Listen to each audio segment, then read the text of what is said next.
नमस्कार। बीएससी हिंदी ज्ञान के इस नवीन भाग में नवीन उत्साह व स्फूर्ति के साथ आप सभी का बहुत बहुत स्वागत है। कक्षा 10 अनिवार्य हिंदी के अंतर्गत हम व्याख्याओं का अध्ययन कर रहे थे। प्रथम अध्याय सूरदास व द्वितीय तुलसीदास की व्याख्याओं का अध्ययन हमने कर लिया था। आज हम पद्य भाग के तीसरे अध्याय सेनापति की व्याख्याओं का अध्ययन करेंगे। यदि आपने अभी तक हमारे चैनल को लाइक और सब्सक्राइब नहीं किया है तो आगे बढ़ने से पूर्व चैनल को लाइक और सब्सक्राइब कर लें। देखिए, बरण बरण, बरण बरण का अर्थ है भिन्न भिन्न।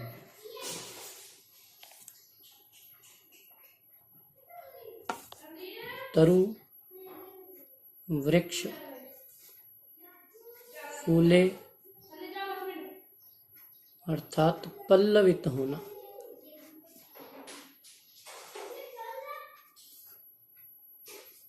उपवन अर्थात उद्यान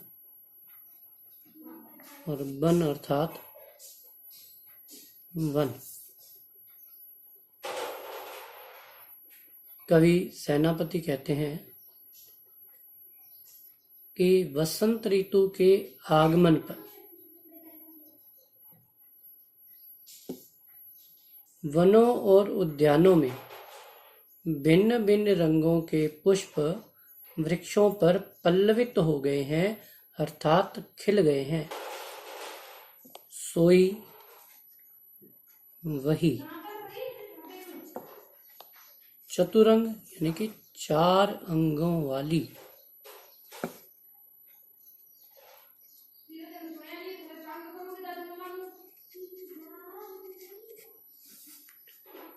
संग अर्थात साथ। दल यानी सेना। लहियतु है लेकर आया है।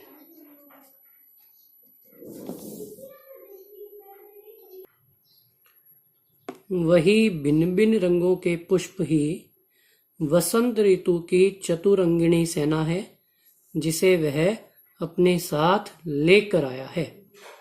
अर्थात जिस प्रकार राजा के आगमन से पूर्व उसकी सेना का आगमन होता है, उसी प्रकार वसंत ऋतु के आगमन से पूर्व चारों ओर भिन्न भिन्न रंगों के पुष्प खिल गए हैं, वही उसकी चतुरंगिणी सेना है। बंदी अर्थात चारण। जिमी जैसे, बोलत यानी बोल रहे हैं। बिरद अर्थात विरुदावली।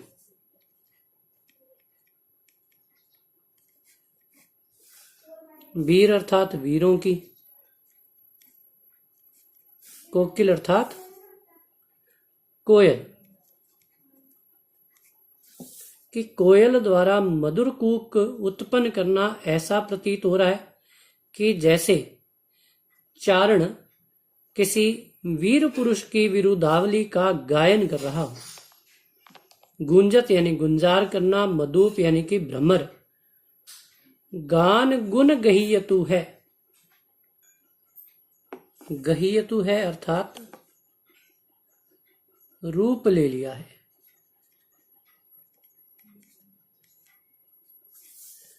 कवि कहता है कि भ्रमरों द्वारा गुंजार करना ऐसा प्रतीत होता है कि जैसे भ्रमरों ने किसी संगीतकार का रूप ले लिया है।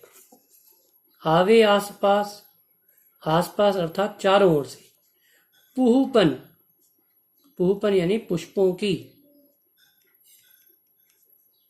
सुबास, सुबास अर्थात सुगंधी। कि चारों ओर से वायु के प्रवाह के साथ पुष्पों की सुगंधी आ रही है। सोने के सुगंध, मांझ सने रहित है। मांझ का अर्थ है मध्य में। कि वसंत ऋतु के अवसर पर खिलने वाले सरसों के पीले पुष्पों से टकराकर आती हुई हवा इस बात को कृतार्थ कर रही है कि जैसे सोने के मध्य भी सुगंध रहती है। शोभा को समाज सेनापति सुख साज आद, कि वसंत ऋतु के आगमन के कारण समाज शोभनीय हो रहा है और सभी को सुख की प्राप्ति हो रही है। और संपूर्ण साज सज्जा वसंत ऋतु के आगमन के कारण ही है। कवि कहता है, आवत बसंत ऋतुराज कह्युत है, कि इस प्रकार प्रकृति के मनोरम परिवर्तन के साथ ही ऋतुओं के राजा वसंत का आगमन हो रहा है। देखिए, विशेष की बात की जाए तो वर्ण वर्ण एक ही शब्द है, अर्थ भी एक ही है। तो यहाँ पर आपका इस पंक्ति में पुनरुक्ति प्रकाश अलंकार का प्रयोग हुआ है और कवि सेनापति की भाषा ब्रज है, तो ब्रज भाषा का मनोरम चित्रण किया गया है। बंदी जिमी बोलत बिरद बीर कोकिल है, यहाँ पर आपका उदाहरण अलंकार और साथ ही साथ अनुप्रास अलंकार का प्रयोग हुआ है।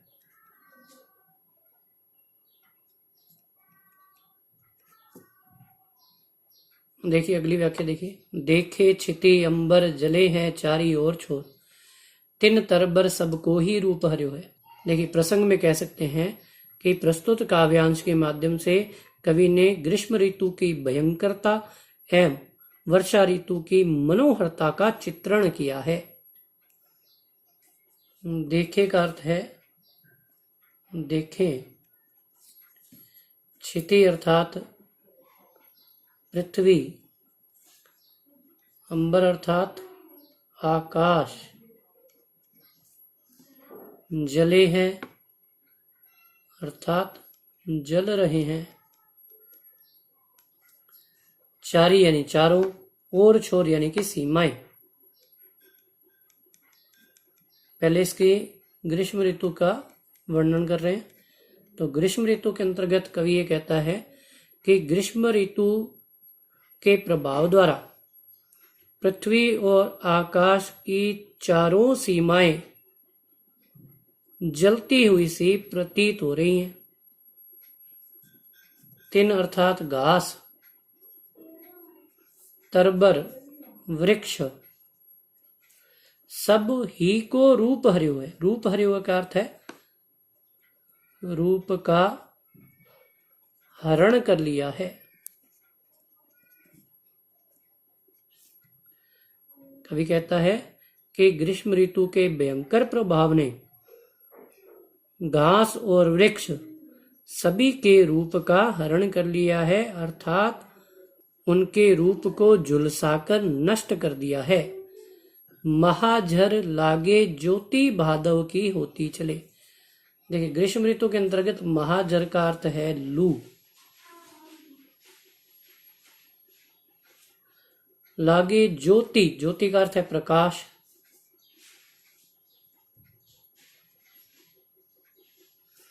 भादव का अर्थ है दावाग्नि। ग्रीष्म ऋतु में चलने वाली लू का प्रभाव दावाग्नि की भांति बढ़ता ही जा रहा है। जलद अर्थात बादल, पवन यानी वायु, तन अर्थात शरीर, सेक या सिकाई करना, मानो यानी कि मानना, पर्यो है अर्थ है पड़ रहा है। कवि कहता है कि ग्रीष्म ऋतु में शुष्क बादलों से टकराकर आती हुई हवा भी ऐसे प्रतीत हो रही है कि मानो सभी के शरीरों की सेकाई कर रही हो। दारुण अर्थात कष्टदायक, तरणी अर्थात सूर्य, तरह अर्थात नीच। कवि कहता है सूर्य की कष्टदायक किरणों के प्रभाव से बचने के लिए लोग नदी के जल में ही सुख प्राप्त कर रहे हैं।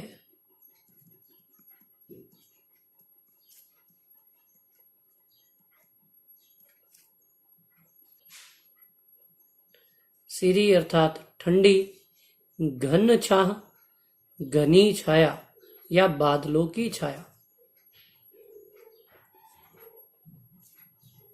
चाही बोई, चाह रहे हैं। चित्त यानी हृदय कि वृक्षों की घनी छाया, घनी वृक्षों की घनी ठंडी छाया में रहने का सभी का मन हो रहा है। देखो चतुराई सेनापति कविताई कीजू, ग्रीष्म विषम वर्षा की सम करियो है। विषम का अर्थ भयंकर या भयानक। कवि सेनापति कहते हैं कि सभी नवीन कवि मेरे कवित्व की चतुराई को देखें कि मैंने भयंकर ग्रीष्म को भी वर्षा ऋतु के समान कर दिया है। देखिए इसी व्याख्या को अब वर्षा ऋतु के अंतर्गत अध्ययन करते हैं। देखे का अर्थ देखे, क्षिति पृथ्वी, अंबर यानी आकाश, जले हैं, यहाँ जल रहे हैं, तो यहाँ पर वर्षा ऋतु के अंतर्गत इसका अर्थ हो जाएगा जल में डूबे हैं। चारों ओर की सीमाएं। कवि कहता है कि वर्षा ऋतु के आगमन या वर्षा ऋतु के प्रभाव द्वारा पृथ्वी और आकाश की सभी सीमाएं जल में डूबी हुई प्रतीत हो रही हैं। तिन यानी घास, तरबर यानी वृक्ष, सबको ही रूप पर्यो है कि घास और वृक्ष सभी के रूप को वर्षा ऋतु के प्रभाव ने हरा कर दिया है। महाजर लागे ज्योति भादव की होती चले। कवि कहता है कि भादों के महीने में वर्षा की बूंदों के साथ बिजली के चमकने का प्रकाश उत्पन्न हो रहा है। जलद पवन तन सेक मानो पर्यो है कि बादलों से टकराकर आती हुई ठंडी हवा सभी के शरीरों को सुख प्रदान कर रही है। दारुण अर्थात काठ की, लकड़ी की।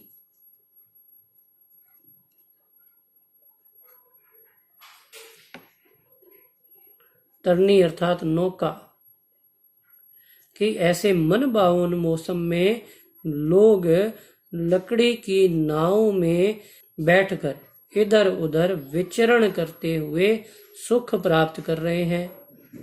सिरी गन चाही बोई चित धर्यो है। सभी बादलों की ठंडी छाया में रहना चाह रहे हैं।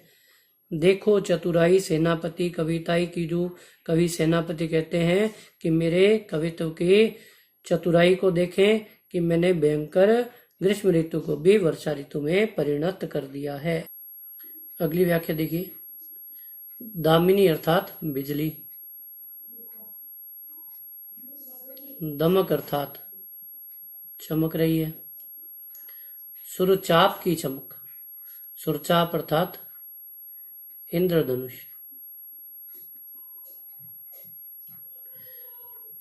के प्रस्तुत काव्यांश के माध्यम से कवि ने वर्षा ऋतु की मनोहरता का चित्रण किया है। कवि कहता है कि पावस ऋतु में बिजली के चमकने का प्रकाश उत्पन्न हो रहा है और इंद्रधनुष अपने विविध रंगों की छटा बिखेर रहा है। श्याम अर्थात काली, घटा अर्थात घटाएं, जमक अर्थात नन्ही बूंदें,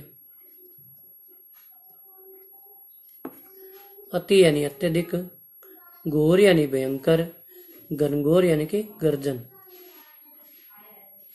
कवि कहता है कि काली घनघोर घटाएं नन्ही नन्ही बूंदों के साथ अत्यधिक भयंकर गर्जना उत्पन्न कर रही हैं।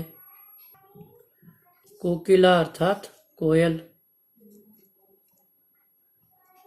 कलापी मोर, कल का अर्थ मधुर ध्वनि,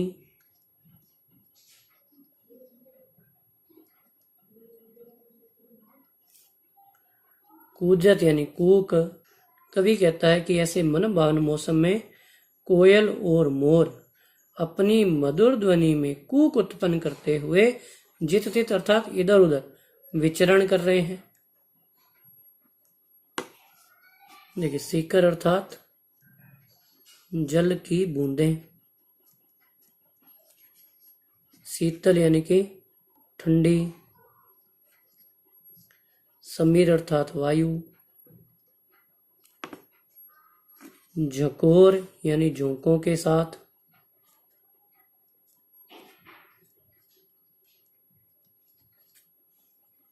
कवि कहता है कि जल की बूंदें ठंडी वायु के झोंकों के साथ आ रही है।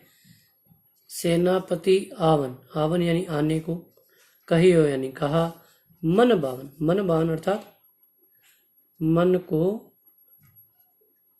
भाने वाले अर्थात प्रियतम। कवि सेनापति के शब्दों में एक विरहणी नायिका अपनी सखी से कहती है कि ऐसे मन भावन मौसम में उसके प्रियतम ने उसे आने को कहा था। लाग्यो तरसावन, तरसावन का अर्थ होता है व्याकुल करना। विरह जुर, विरह रूपी ज्वर,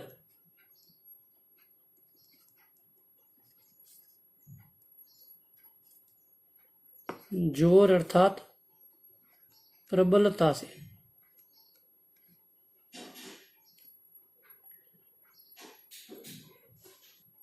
कि ऐसे मन भावन मौसम में विरह रूपी ज्वर उसे प्रबलता से व्याकुल कर रहा है अथवा सता रहा है। कि हे सखी, सावन का मौसम आ गया है। मदन का अर्थ है कामेच्छा, सरसावन अर्थात उत्पन्न करने वाला, कि कामेच्छा उत्पन्न करने वाला सावन का मौसम आ गया है। लाग्यो है बरसावन, सलिल चहु ओर, सलिल अर्थात जल, कि चारों ओर से जल बरस रहा है। देखिए, विशेष की बात करें तो विरह जूर, विरह रूपी ज्वर में आपका यहाँ रूपक अलंकार है। कोकिला कलापी कल कूजत है जित तित, इसमें आपका अनुप्रास अलंकार है। और साथ ही साथ ब्रज भाषा का काव्य में प्रयोग हुआ है और वर्षा ऋतु के मनोहारी रूप का चित्रण कवि ने अपने काव्य में किया है। आशा करता हूं कि आपको ये व्याख्याएं भली भांति समझ में आई होंगी। आगे की व्याख्याओं का अध्ययन इससे अगले वीडियो में करेंगे। धन्यवाद।